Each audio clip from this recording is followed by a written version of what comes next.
తిరుమల మీద కమ్ముకున్న రాజకీయ మేఘాలు తోకముడిచే టైం వచ్చిందా? ప్రత్యర్థుల్ని కార్నర్ చేసి దెబ్బతిద్దాం అనుకొని మొదలుపెట్టిన లడ్డూ మీద రాజకీయ వివాదం అనే ఇష్యూ క్లైమాక్స్కి వచ్చేసిందా? 4 గంటలు చర్చిద్దాం, ప్రత్యేక చట్టం కూడా తెస్తాం అని చెప్పడాన్ని ఎలా చూడాలి? 2009 నాటి వీడియోల మొదలు ఇందాపూర్ చుట్టూ 1,00,000 క్వశ్చన్స్ చుట్టుముడుతూ ఉన్నా కానీ మన వైపు నుంచి రెస్పాన్స్ రావట్లా.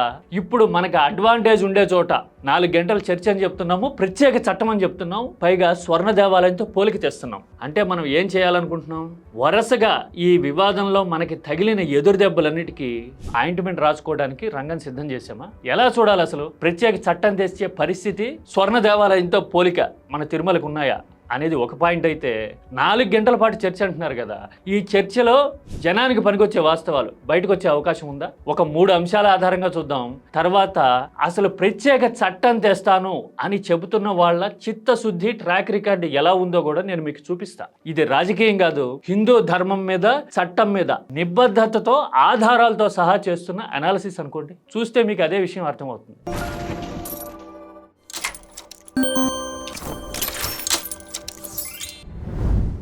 4 గంటల పాటు చర్చిద్దాం అని ప్రకటన చూసేసరికి నాకైతే ఒక్కటే అనిపించింది. తిరుమల వివాదం మొదలుపెట్టినప్పటి నుంచి మనకి ప్రతి దశలోనూ ఎదురు దెబ్బలే తగిలినాయి కదా. జంతువులు కొవ్వు కలిసిందంటే సుప్రీంకోర్టు నియమించిన సిట్టే కలవలేదని చెప్పింది. అసలు అవకతవకల వెనక పెద్దల హస్తం ఉంది అని ఆరోపించబోతే ఆ ఆధారాలన్నీ ఇందాపూర్ చుట్టూ, మన వ్యాపార సామ్రాజ్యం చుట్టూ కమ్ముకున్నాయి. షేర్ వాల్యూ 200 250 పడింది. ఇక మూడోది, అసలు 2 కొండలు అన్నారు అని నిరాధారంగా అలవాటైన అబద్ధం చెప్పాలి అనుకునేసరికి మన క్రిస్టియానిటీకి సమర్థనగా 2009 నాటి వీడియో బయటకు వచ్చింది. అందులో ఏం చెప్పాం? తిరుమల పవిత్రతను సంరక్షించేందుకు చట్టబద్ధమైన ఏర్పాటు చేస్తే అది క్రిస్టియానిటీకి విఘాతం అని చెప్పాం మనం. అంటే ప్రతి దశలోనూ కాంట్రడిక్షనే ఉంది మన అప్రోచ్లో. ఇలాంటి టైంలో 4 గంటల పాటు చర్చించి చట్టం చేసేద్దాం అని ప్రకటించడంలో ఆంతర్యం ఏంటి? అక్కడ ఎలాగో విపక్షం మన కనుచూపు మేరలో ఉండదు కాబట్టి మనం అనుకున్న ప్రకటన చేసి మన ప్రచార సాధనాలకి కావలసినంత ఫీడ్ ఇచ్చేసి ఈ ఇష్యూని క్లోజ్ చేసి దండం పెట్టాలనుకుంటున్నామా? 3 కాంట్రడిక్షన్స్ ఉన్నాయి మన అప్రోచ్లో ఇప్పటి వరకు అని చెప్పా కదా, అవన్నీ రీసెంట్వే. అవేంటో 1 by 1 చూద్దాం. ఒకటోది, ఇందాపూర్ మీద నో చర్చ. ఇందాపూర్కి టీటీడీతో 2019కి ముందు నుంచి సంబంధాలు ఉన్నాయి, టెండర్లో పాల్గొంది అని మనం డిస్క్వాలిఫై అయిన 3 నెలల్లోనే, అంటే మళ్ళీ ఏప్రిల్ 26, 2016న ఇందాపూర్కు మళ్ళీ అర్హత కల్పించిన చంద్రబాబు గవర్నమెంట్. ముందు నుంచి మాట్లాడుతూ ఉన్నాం, ఆధారాలు చూసాం కదా ఇప్పటికే చాలా సార్లు. అదే ఇందాపూర్ ఇప్పుడు మళ్ళీ ఫోకస్లో ఉంది. అలాగే మన వ్యాపార సామ్రాజ్యం నిర్వహిస్తున్న బ్రాండ్కి కో మ్యానుఫ్యాక్చరర్గా ఉంది. హెరిటేజ్ కి కో మ్యానుఫ్యాక్చరింగ్ లొకేషన్ ఇందాపూర్ డైరీ తోటి ఉండటం కరెక్ట్. మరి ఇలాంటప్పుడు ఇందాపూర్ మీద చర్చించాలి అంటుంటే అసలు మా సొంత వ్యాపారానికి ఈ ఇష్యూకి సంబంధం ఏంటి అంటూ నెట్టుకొచ్చేస్తూ ఉన్నాం. మండలిలో చూడబోతేనేమో విపక్షం ఇదిగో ఇలా ఆందోళన చేసే పరిస్థితి. పట్టించుకోవట్లే మనం. ఓ పక్క నిజాలు బయటికి రావాలి అంటాము, ఇంకో పక్కన ఇందాపూర్ మీద చర్చ అంటేనే మనం మండలిలో వెనక్కి తగ్గాము. ఇప్పుడు సభలో 4 గంటల పాటు చర్చ అంటే ఇక్కడ విపక్షం ఉన్నది కాబట్టి మనం చర్చిద్దాం అని అనుకుంటున్నామా? మరి విపక్షం కనుచూపు మేరలో లేని చోట చర్చ జరిగితే ఇందాపూర్ మీద వాస్తవాలు బయటకు వచ్చే అవకాశం ఉంటుందా? సమాధానం ఏంటి? ఇది పాయింట్ నెంబర్ 1. రెండో పాయింట్, రేటు మీద రచ్చ. తిరుమల ప్రొక్యూర్ చేస్తున్న నెయ్యి కిలో రేటు అమాంతం డబుల్ అయినట్టు ఈ మధ్యన లెక్కలు చూపిస్తూ ఉన్నాయి కదా. 660, 70, 80 అయింది అంటున్నారు కదా. 300+ నుంచి 600కి ఎందుకు అయ్యింది, ఎవరికి లాభం చేసేందుకు అయ్యింది అని విపక్షం అడుగుతూ ఉంటే మనం ఒక పొలిటికల్ స్టేట్మెంట్ ఇచ్చాం కదా. ఇదిగో ఇక్కడ చూస్తున్నారు మీరు. 300తో ఎవరైనా సరఫరా చేస్తున్నారు అంటే అది నాసిరకమే అని చెప్పాం మనం. ఇందులో ఒక బ్యూటిఫుల్ కాంట్రడిక్షన్ ఉంది. ఏంటది? 2019కి ముందు మన హయాంలో తిరుమలకి ఎంత 270కో 80కో సరఫరా చేశారు కదా కిలో నెయ్యి. మరి 300+ ఉంటేనే అది నాసిరకం ఖాయంగా అని మనం ఇప్పుడు చెప్తూ ఉన్నాం. మరి 290 ఉన్నప్పుడు అది క్వాలిటీదని ఎలా అంటాం? అంటే ఇప్పుడు వస్తున్న సందేహాలు, ఏది అమాంతం 670, 80 చేయడం మీద వస్తున్న సందేహాలని తిప్పిగొట్టపోయి మళ్ళీ గోతులో పడ్డాం. ఆ విషయంలో కూడా కాంట్రడిక్షన్ చూడండి. రేటు డబుల్ ఎందుకు చేశారు, ఎవరికి లాభం చేయడానికి అని అడిగితే 300 ఉందంటే అది నాసిరకం అన్నాం. మరి 290 ఉంది మన హయాంలో, 290 అంతకంటే తక్కువ ఉంది మన హయాంలో 2019కి ముందు. మరి అప్పుడు పరిస్థితి ఏంటి? భగవంతుడి మీద విశ్వాసం ఉంటే అప్పటి నా హయాంలో కూడా దీని మీద విచారణ జరపాలా అనే నిర్ణయం చంద్రబాబు చేయాల్సిన అవసరం ఉందా లేదండి? అంటే రేటు పెంపు మీద డబుల్ కావడం మీద మన దగ్గర సమాధానం లేదు. మనం చెప్తున్న లాజిక్ మనల్నే క్వశ్చన్ చేసేలాగుంది. దీని మీద క్లారిటీ ఇవ్వగలదా ఈ 4 గంటల చర్చ? ఇది రెండోది. ఇక మూడోది, తిరుమల విషయంలో మన చిత్తశుద్ధిని క్వశ్చన్ చేయడానికి లేదు అని చెబుతూ ఎదుటి వాళ్ళ మీద ఆరోపణలు చేయడానికి పాములతో పోలికలు తెచ్చి అబాస్ పాలవుతూ ఉన్నాం మనం. మరి మనకి చిత్తశుద్ధి ఉంటే గనక 2009లో మనం తిరుమల పవిత్రతని కాపాడే జీవోల విషయంలో ఏం మాట్లాడాం? 746-47 జీవోలు 2 వచ్చాయి. నేను ఉన్నప్పుడు ఎప్పుడు కూడా 746 కానీ 47 జీవోలు అవసరం రాలేదు. ఈ ప్రభుత్వం వచ్చిన తర్వాత ఈ 2 జీవోలు కూడా వచ్చాయి. తెలుగుదేశం పార్టీ దీనికి వ్యతిరేకంగా ఉంటాం.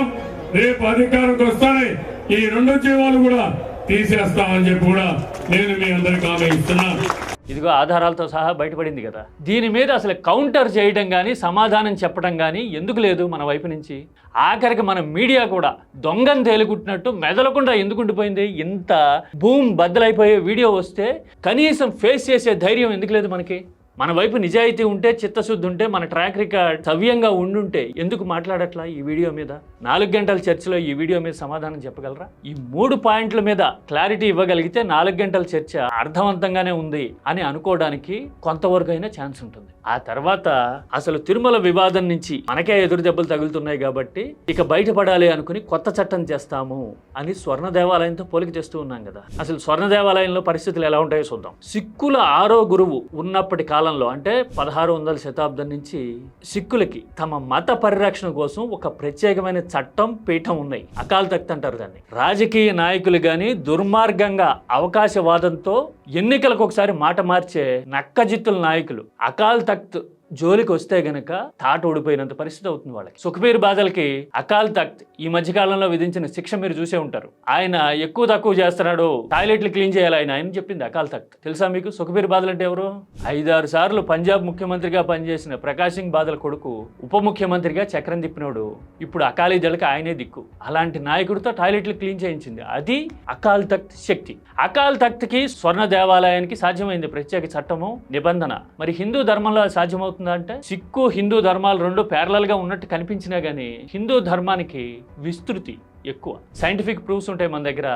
అలాగే 3 కోటి దేవతలు, అంటే నీ భక్తి ఉంటే, నీకు విశ్వాసం ఉంటే, నీకు నమ్మకం ఉంటే వివిధ రకాల పద్ధతుల్లో ఆచరించే ఫ్లెక్సిబిలిటీ హిందూ ధర్మంలో ఉంటుంది. చంద్రమానం, సూర్యమానం లాంటి కొలమానాలు ఉంటాయి. అవి సైంటిఫిక్ గా ప్రూవ్ అయినవి 1000 ఏళ్ల నుంచి.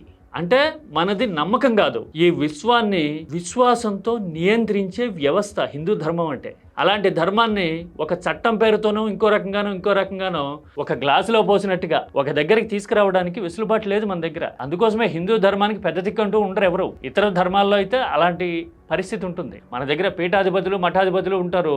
రాజకీయానికి అనుకూలంగా ఉన్న వాళ్ళని పెద్ద గురువుని చేసేస్తుంటారు అధికారంలో ఉన్నవాళ్ళు. అంతే తప్ప అధిపతి అంటూ ఈ మతానికి ఎవరు ఉండరు. విశ్వాసమే అధిపతి, భగవంతుడే నడిపిస్తాడు. మరి ఇలాంటప్పుడు చట్టం చేస్తాము అని చెప్పడం అంటే రాజకీయంగా ఏదో అడ్వాంటేజ్ కోసం పెనుగులాడుతూ ఉన్నాం. దానికి తోడు ఏకసభ్య కమిషన్ ఏదో వేశాం కదా, దాంట్లో మనకి నచ్చిన రిపోర్ట్ తెప్పించుకొని మనం రాజకీయంగా డ్రైవ్ చేసుకుంటూ పోవాలని అనుకుంటున్నాం. సుప్రీంకోర్టు నియమించిన సిట్ రిపోర్ట్ మనకి మింగుడు పడలేదు కాబట్టి ఏకసభ్య కమిషన్ వేస్తామంటున్నాము. లడ్డూ వివాదం మనకి ఎదురుకొట్టింది కాబట్టి మొత్తం కొత్త చట్టం తీసుకొస్తాము, క్రిమినల్ శిక్షలు విధిస్తాము అని చెప్తున్నాం. అది పాయింట్. మరి మన చిత్తశుద్ధి ఎలా ఉందయ్యా? మనం ధార్మిక శాస్త్రాన్ని, వైదిక విజ్ఞానాన్ని ఎంతవరకు అర్థం చేసుకున్నాం? హిందూ ధర్మాన్ని ఆకళింపు చేసుకున్నామా? మన లోతు ఎంత? మన నిబద్ధత, నిజాయితీ, డెప్త్ ఎంత? ఈ మాట చెప్పడానికి నేను 2003 నాటి ఒక ఉదాహరణ చెప్తా. అప్పట్లో ఆగమ శాస్త్ర పండితుల్ని, గురువుల్ని, దిగ్గజాల్ని సంప్రదించకుండానే మనం రాజకీయపరమైన నిర్ణయాలు తీసుకుని తిరుమలలో పెను ప్రకంపనలు పుట్టించాం కదా. గొల్ల మండపాన్ని, 1000 కళ్ళ మండపాన్ని తొలగించాం. ఆ మండపాలకి 100 ఏళ్ల చరిత్ర ఉంది. ఆ మండపాలు తొలగించడానికి 70 కోట్లు, 72 కోట్లు కేటాయిస్తూ మనం ఇచ్చిన ఆదేశాలు ఇప్పటికీ కనపడుతూ ఉంటాయి. ఇదిగో మీరు ఇప్పుడు స్క్రీన్ మీద చూస్తా ఉన్నారు కదా. అంటే రాజకీయం కోసం మనం ఏకపక్షంగా ఎలాంటి నిర్ణయాలు తీసుకున్నాము, హిందూ ధర్మ విశ్వాసాలని ఫణంగా పెట్టి అని చెప్పడానికి ఇది తిరుగులేని రుజువు. కాదంటే ఖండించండి, చూద్దాం సమాధానం చెప్పగలిగితే. ఇలాంటి పనులు చేశాం మనము ఇంతకు ముందు. విజయవాడ లాంటి చోట్లయితే గుళ్ళు, గోపురాలు కూల్చిన చరిత్ర 2015-16లో ఉంది మనకి. గుళ్ళు కూల్చి, మండపాలు కూల్చి మనం ధర్మాన్ని పరిరక్షించే చట్టాన్ని తెస్తామని చెప్తూ ఉంటే లడ్డూ వివాదాన్ని మనమే మొదలు పెట్టుంటాం. ఆ వివాదంలో శేష ప్రశ్నలుగా సమాధానం కోసం ఎదురు చూస్తున్న ఇష్యూస్ని అడ్రస్ చేసే చిత్తశుద్ధి మనకి లేకపోతే మన ప్రయత్నాలను ఎలా చూడాలి? మనం వివాదం నుంచి రాజకీయంగా బయటపడి అమ్మయ్య అని అనుకోవాలనుకుంటున్నాం అనే కదా అర్థం చేసుకోవాలి. మరో రకంగా అనుకోవడానికి ఆస్కారం ఉందా? ఈ హోల్ ఎపిసోడ్ని చూస్తే మీకు ఏమర్థమైంది? వివాదం నుంచి గట్టెక్కాలి అనే ఆపద్ధర్మ రాజకీయ వ్యూహమే ఇదంతా అనుకోవాలా? కామెంట్ అనేది మీరు నిష్పాక్షికంగా చేయండి, సబ్జెక్ట్ ఓరియంటెడ్గా మాట్లాడండి. నేను చెప్పినంత pure technical and subject oriented matter. ఇందులో రాజకీయ ఆరోపణలు కానీ నిరాధారంగా చెప్పిన లాజిక్ కానీ ఒక్కటంటే ఒక్కటి కూడా లేదు. అవునా కదా?